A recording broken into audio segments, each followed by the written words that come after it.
Dragonverse fans, welcome to another video where we are of course exploring the journey of Aquatus.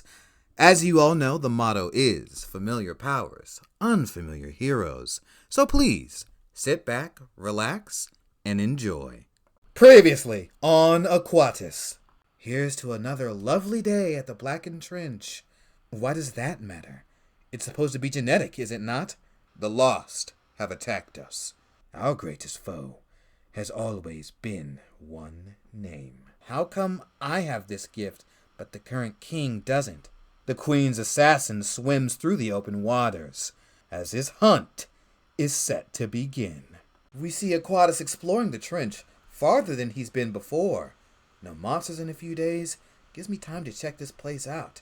Then get back and eat the fresh delivery from Mom. Maybe my fortune's changing. As he keeps swimming, Phineas arrives. What do you think you're doing? Phineas! How's my favorite dolphin? I'm wondering why you've ignored my instructions not to explore this place. I need to do something, or else I'll go mad. Why are you here? Back for more training? Actually, I have good news. What if I told you I know how to free you from this place? You do? Indeed. Follow me. We're going to the surface world. Aquatus stops swimming. The surface world? I can't. Sure you can. The general's probably on his way to see if I'm still alive. If I'm not here when he arrives, I can't. Then we'll just swim fast. Not only that, but going to the surface without the king's permission is forbidden. The same king who sent you out here. I'm sorry. I can't take the risk. Fine. If that's how you feel, I guess freedom isn't all that enticing to you. Phineas leaves. Aquatus watches him go. He keeps swimming, passing an inconspicuous wall. On the other side of the wall, someone is watching Aquatus. We only see the eyes of the mysterious figure. The eyes are malicious at first, then become inquisitive.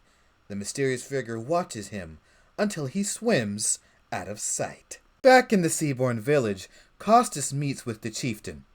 Costus, welcome. Chieftain, forgive me for disturbing you, but I have a request. Oh? I'm listening. As you know, Septimus' son was taken by the Meropians. With your permission, I'd like to take some warriors and aid him. The chieftain thinks for a while. No. I'm sorry, Costus, but while what happened to Aquatus is sad, there's nothing we can do about it. Costus nods with respect. Very well. Thank you for hearing my request. Of course. Costus swims away. He passes Damon, who begins speaking with the chieftain. Lassa swims back and forth in front of her parents. I'm doing my best, but I don't know where I stand with him. Her parents look worried for her. My daughter, perhaps the king has been busy and hasn't had time to see you? He has been under a lot of stress lately. Maybe you should give him more time, and he'll come around. Perhaps. Thalassa, maybe you can try and show him some of your research. He's not interested in that part of me. Mostly, she motions to her body. That's not the worst thing. Perhaps the Queen Mother can help. You have her favor. That is true, Mother. Anyways, I have somewhere to be. Oh, where are you headed? Thalassa smiles. The Cavern of Nixara. Her parents smile. A beautiful location. Be safe and have a good time. I will. Thalassa hugs her parents. We love you, Thalassa. I love you too. Thalassa gathers her things and leaves. There's an apologetic look on her face as she leaves Meropis. King Phaedrus prepares himself for his day. There's a knock on the door. The Queen Mother enters the room. Good morning, my son. How are you? Quite well. In fact, I'm going to go see Thalassa. The Queen Mother smiles. Excellent news, my son. What do you plan to do with her? The king smiles. I've nearly forgotten the taste of her lips. Queen Mother frowns and shakes her head. She sighs wearily. Is that all? As good a start as any. Maybe, in addition to that, you two can head to Halifaros. Your appearance would greatly bolster the spirits of the people. King Phaedrus smiles as he swims up to his mother. He kisses her on the cheek. Perhaps next time, Mother. King Phaedrus exits his room. He arrives at the home of Georgios with his guards. He knocks on the door. It's opened moments later. When Georgios sees the king, he bows. "My king, it's an honor to see you." "I am sorry to bother you so early, but I've come for your daughter. Is she around?" "I'm sorry, my king, but she left earlier for the Nixara caverns." King Phaedrus hides his disappointment well. "Huh, I see. When she returns, do notify her to come see me. It's been too long." Aquatus is doing some midday training. After tiring himself out, he lays on the trench wall. He prepares to go to his room. Much to his surprise, he sees Thalassa, who is surprised to see him. "Oh, I'm sorry. I hope I didn't startle you." Aquatus observes the girl. He is immediately enamored. It's quite all right. I receive visitors like this every week or so." Thalassa smiles. "I'm Thalassa." Aquatus." Her eyes go wide. "Did you say you're Aquatus?" "Sure did." "As in the champion of Poseidon? The ocean's protector? The blade of Meropis?" "I didn't even know about all those titles." "You do know there hasn't been an Aquatus in over 100 years. The king neglected to tell me that. You've got the proper armor and weapon. This is a great start. You seem to know a lot about, me. May I ask what you're doing here?" Thalassa removes a conch shell filled with stone tablets off her back. "Yes, I'm here to do some research on the Blackened Trench." "Research on the trench?" "Yes. My parents and I have only been able to weave theories from what little information exists. I figured it's time that changed." "Coming here alone is irresponsible. You've got to leave." "But this could be the opportunity of a lifetime. Aquatus and the Blackened Trench, two icons of our civilization." "How's this for research? The trench is dangerous. Goodbye." Aquatus begins to push her out of the trench. She protests. "Aquatus, wait! Please let me stay." "No." "Aquatus." "What?" "If you let me do my research, I'll vouch for you to the king." Aquatus laughs, as if he'd listen to you. "He should. I'm his betrothed." Aquatus stops pushing her. She turns to face him. "You're his... Oh, I see." "And as his betrothed, I order you to protect me." "That's my duty." "Splendid." Thalassa begins to swim back towards the trench. Aquatus takes a moment before following her. Thalassa studies the wall lined with barnacles and urchins. She writes her findings into the stone tablets. "Fascinating. Have you eaten them before?" "No, but I thought about it." "I advise against it. Those are very dangerous. Consuming them would cause mild to severe hallucinations." Aquatus blinks a few times. She keeps on. "So, how did you become interested in research?" "My parents. They're researchers back home in Meropis. Surely you've heard of Georgios and Aspasia." "I hadn't been home in a decade." "Oh. Well, shortly after I was born, my parents continued to take me on expeditions. I practically grew up in dark tunnels and glowing caves." "I can relate. I love fighting because of my father." "When did your parents turn their attention to the trench?" "When I was a bit older. Even together, they dare not visit often. But a few quick studies were enough to learn several details." "Like?" "It predates Meropis. Best we can tell, it formed naturally, though the magical barrier in the center of the trench raises many questions." "Would you like to see it?" Thalassa looks at him, her eyes wide with anticipation. "You mean it?" "Follow me." Thalassa eagerly follows him. When they arrive, she writes furiously. "This is incredible. Nobody's ever seen this up close. I can feel the magic buzzing around the water. Take a good look. Everything that's tried to kill me came from here."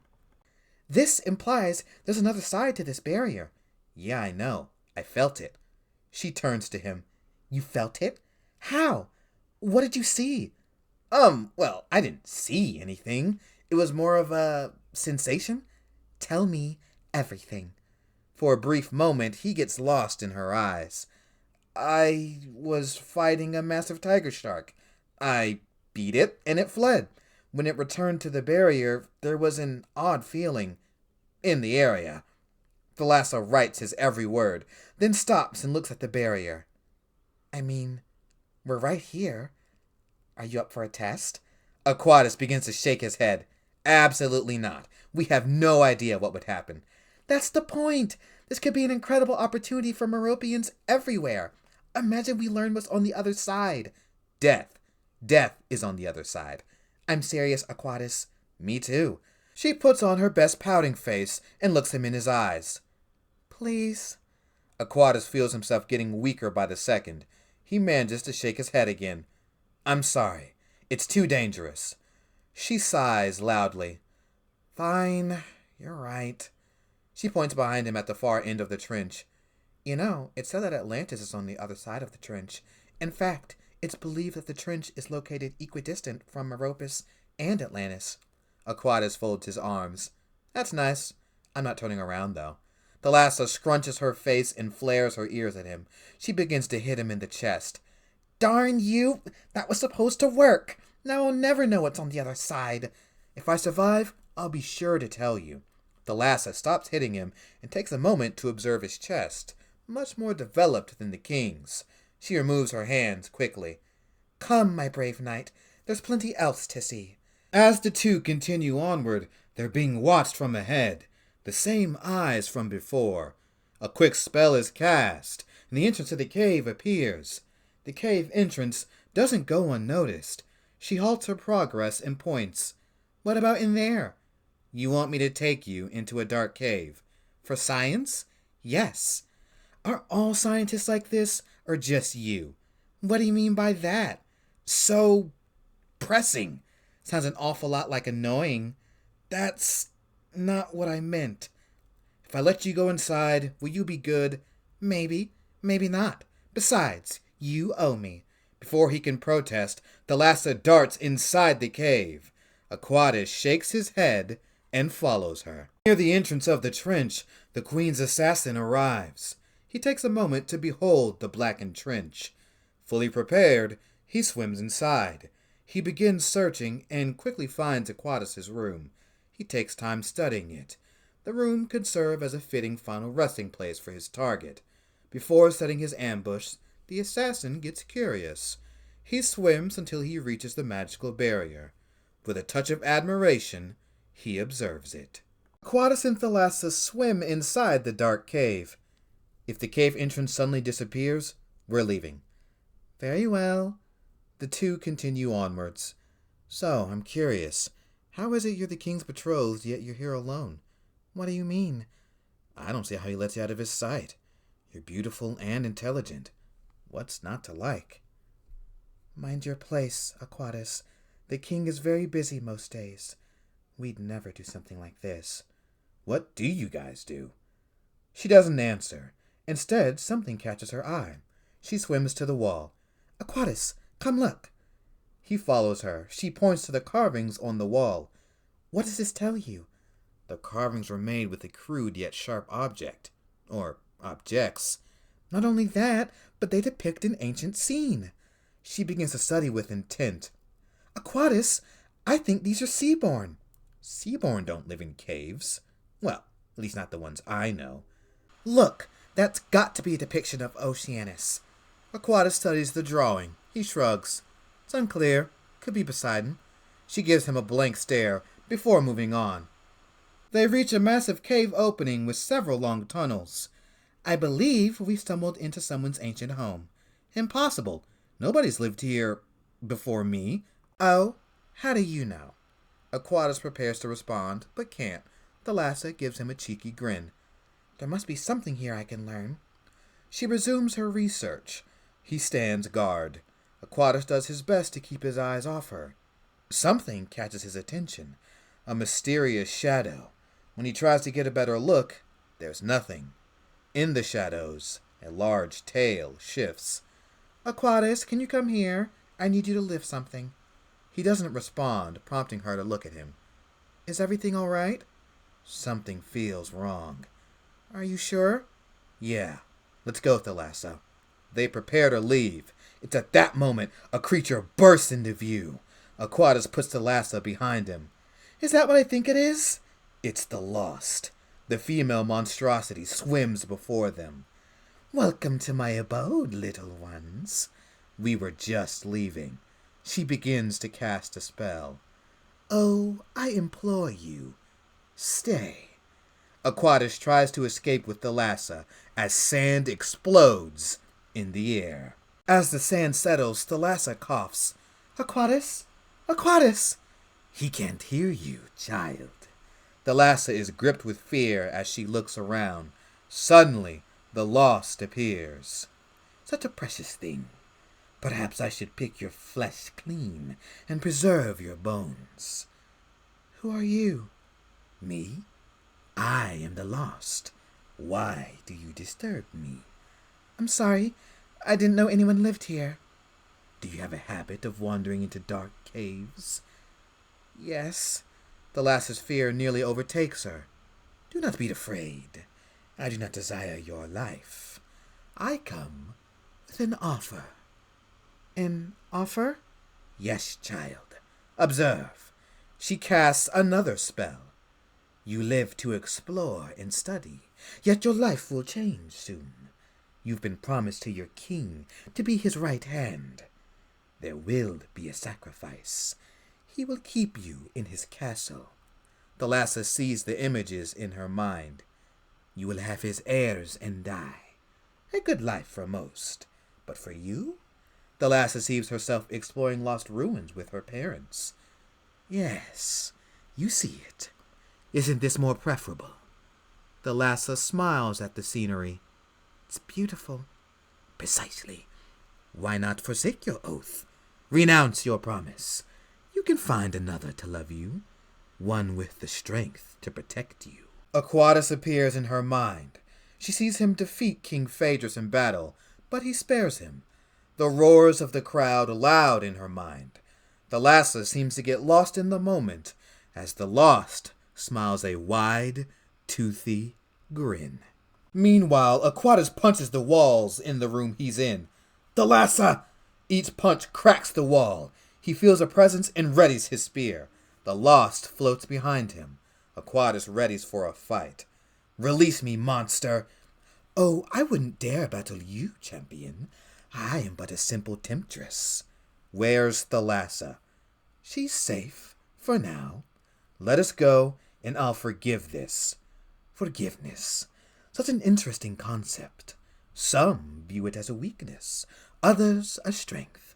It's given to those who don't deserve it, and withheld from those who earnestly seek it. Do not presume to know me, monster. You think you're the first innocent blood shed? You won't be the last. Don't play games with me, creature. Such harsh words you use. If you'll listen, I have a proposition for you. Aquatus glares at her. The lost begins to swim around him. Her long, dark hair trails in the water. Aquatus keeps his eyes on her. You are a champion to your people, yet your king has sent you to die. Do you know what kings fear most? It's not destruction or rebellion. A king fears one who can hold more power than he. Aquatus begins to see images of his predecessors. Brave men who have lifted the spirits of your people time and time again. You have the same potential. I can't. I have to stay here.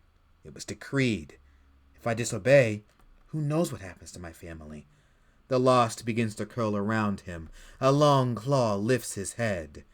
Then why follow him? At what point does a king lose the ability to lead? If he poses a threat to you, why not remove him? Kill him?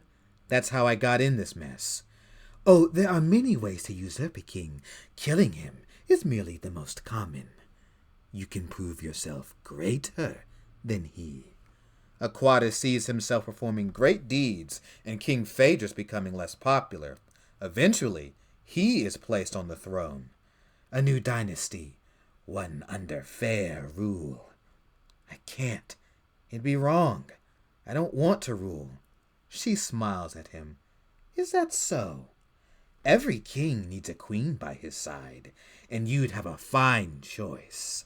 Aquatus sees himself with Thalassa by his side. The two are happy. You deserve happiness, after all you've been through. Aquatus begins to get lost in the moment. King Phaedrus swims through the castle, Surprised, Thalassa has yet to return. He retreats to his throne room and can't help but laugh to himself. The one time I actually want to spend time with her, she's off on a trip. The king goes about the rest of his day, knowing she will turn up sooner or later. Aquatus continues to struggle against the lost magic. Leave this cave. Take your freedom. Aquatus shakes his head, his mind becoming clearer. Get out of my head. Aquatus faces the lost. She looms over him. You can't defeat me in my lair, boy. I guess we'll see. The lost prepares another spell, but she isn't fast enough as Aquatus punches her through a wall. Aquatus wakes up. He's lying in the sand, Thalassa next to him, and the lost floating above them. She bares her teeth at him. Aquatus punches her again. She crashes into the cave walls, crying out in pain. Aquatus picks up Thalassa and swims out of the cave. The lost recovers and casts a final spell. Aquatus continues to carry Thalassa until the two reach a safe distance from the cave. Once they appear to be safe, he shakes her. Thalassa? Thalassa, wake up!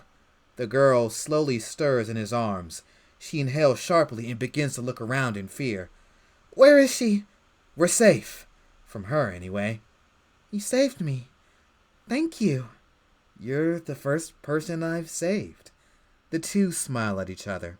Aquatus lets her go. What did her spell make you see? She tempted me with more heroic deeds, disobedience.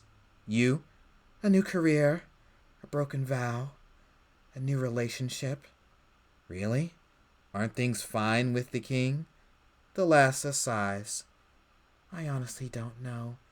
He knows so little about the real me. Truly? As I said, we'd never do this. Thank you. Today has been nice. Aquatus swims closer to her. If the king hasn't taken time to get to know you, then he's a fool. Thalassa smiles and shakes her head, not making eye contact. He's busy. He's the king. No king is that busy. I think you're vastly underestimating a king's duties. The mysterious final spell by the lost catches up to the both of them and swirls around them. Aquatus grabs her face and tilts it up to look at him. Maybe, but if you were with me, we'd spend all day lost in ancient ruins. Aquatus, I've been with you all day and never asked your real name. Nicias. Thalassa smiles at him. Nicias, I can't lie. You are more handsome than the king, certainly more athletic. She told me things could be different with you. I know she was only tempting me, but maybe I am a little curious. Nicias pulls her in for a kiss. Thalassa eagerly kisses him back. It's a deep, passionate kiss. Nicias' frustrations at his situation fuel his desire, getting back at the king for putting him in this place. When he and Thalassa finally stop kissing, the two remain close. Then their minds clear and realization washes over them. He lets her go, and she swims back. Nicias, Thalassa, Before he can finish, he rushes forward and grabs her, spinning out of the way of a dagger at the last moment. There you are. I don't know which one of you I was supposed to kill, though it hardly matters now. Thalassa, stay behind me. Please do. It's been a while since I've killed two at once. I'm out of practice. The assassin lunges forward. Aquatus begins to battle him. The assassin focuses on quick strikes, looking for an opening in Aquatus' defenses. The speed of his attacks give Aquatus a bit of trouble, but he's able to protect his vital areas. The assassin manages to land a few strikes on him. His skin stings as he wants to hold his shoulder. The assassin uses the pause to throw a dagger at Thalassa. Aquatus darts for her and grabs it before it hits. The assassin sneaks up, looking to land a finishing strike. Instead, Aquatus spins around and uppercuts him, sending him crashing into the wall. Are you okay? Yeah. He grabs his arm, an odd sensation flowing through it. He groans. Poison. Deadly stuff, concocted with the help from a blue-ringed octopus I found. You'll be dead soon. Might as well let me make it quick. No thanks. The assassin throws more daggers. Aquatus blocks them all. I'll just have to end this now. The assassin grins and prepares himself. He's not prepared for the assault Aquatus releases. He charges the assassin faster than before, surprising him. He smacks him with his spear several times before punching him with great force, sending him flying back into the darkness of the trench. Stay here, Thalassa. Nicias, don't die. Aquatus dashes after him. He sends his consciousness out, requesting aid. His aquatic telepathy works, and he knows help is on the way. Aquatus focuses and catches up to the assassin. The two clash again. The assassin gains the upper hand but can't land another blow. Aquatus feels his arm going numb. He increases his attack strength. He blocks the assassin's strike and disarms him.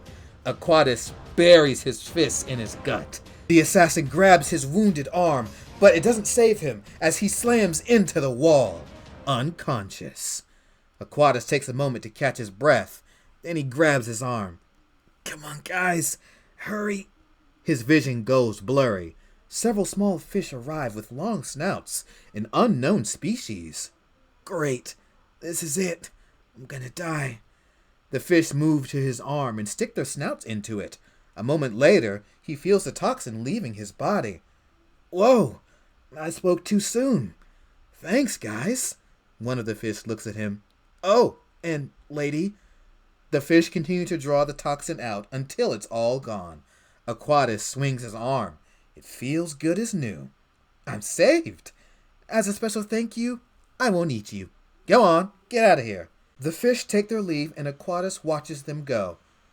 Nicias, there haven't been any fish here all day. How did you do that? Aquatus turns to see Thalassa. Barnacles. Thalassa finishes wrapping his wounds in seaweed. Thanks. Wild day, huh? Very unexpected. You could have told me you have aquatic telepathy. You never asked. Don't you understand? This could potentially change the power dynamic in Meropis. I know. If Phaedrus were to find out, he'd actually kill me. Probably. How long have you had the ability? I became aware of it a few days ago. I've been honing it ever since. Became aware? So you've always been able to do it? I don't think so. Something happened in the years after the death of the old king. We always assumed it was genetic. I think it may have something to do with Poseidon, if I had to guess. King Phaedrus doesn't think highly of him. Aquatus thinks about Phineas's words. I suppose like any gift, it can be taken away. You don't have political aspirations, do you? Even if I did, with my current state, I'd hardly be able to act on them. Thalassa gives him a look he can't quite interpret. If the gift of kings now resides with one who isn't king, I don't know if you'll have much choice. Thalassa, I'm sorry for kissing you. It was wrong of me. I should have told you to stop, but what's done is done. We won't do that again. Odd thing is, right before it happened, I felt something strange, as if your inhibitions had been lowered.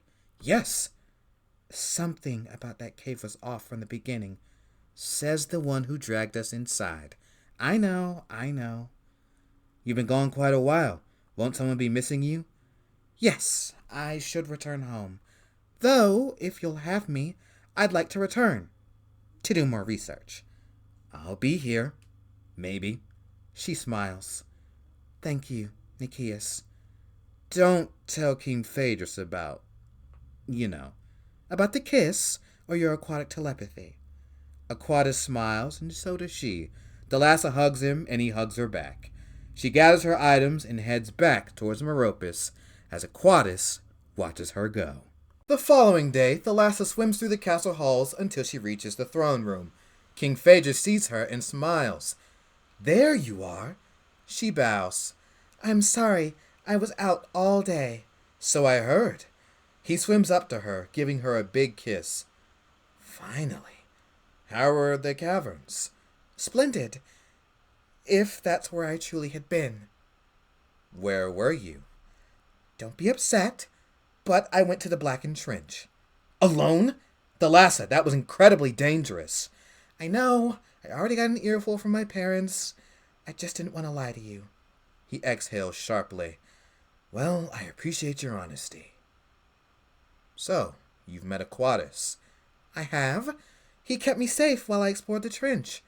My king, if you'll heed my counsel, I truly believe he should return home. He's a hero to our people, and he saved my life yesterday. Jealousy replaces his concern. Is that so? I've given my final judgment. Thalassa surprises him with a flash of anger. Judgment? Like sending an assassin to kill him? Confusion replaces his jealousy. An assassin? I didn't send an assassin. Now Thalassa is surprised. Then who did? A good question.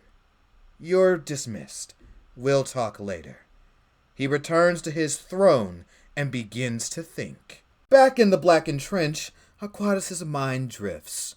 He's thinking about Thalassa. Your thoughts betray you, boy. Aquatus returns to reality as he sees the assassin smirking at him. He chuckles at the hero. Nothing in life is more mysterious than a woman. Save me the life lesson. Who sent you? I sent myself. You didn't even know I was here. Are you sure? My daggers love to plunge themselves in unsuspecting targets. My only mistake was not waiting for the ambush I had prepared. The girl had you distracted, and I was in the area. I won't ask again, assassin. Who sent you? The assassin laughs in his face. You don't scare me. Aquatus swims a short distance away from him and begins to think. If I summon a great white shark, that'll teach him. While he's thinking, another approaches from behind. Nicias. He spins around, surprised to see Costis. Costis? What are you doing here? Costis looks solemn. Nicias, Damon is missing. Aquatus' eyes go wide as he processes the news. Hey there, Dragonverse fans. Just like that, another chapter in the story of Aquatus is complete. I hope you all enjoyed what you listened to. If you did, leave a like, a comment, subscribe, all the usual YouTube things.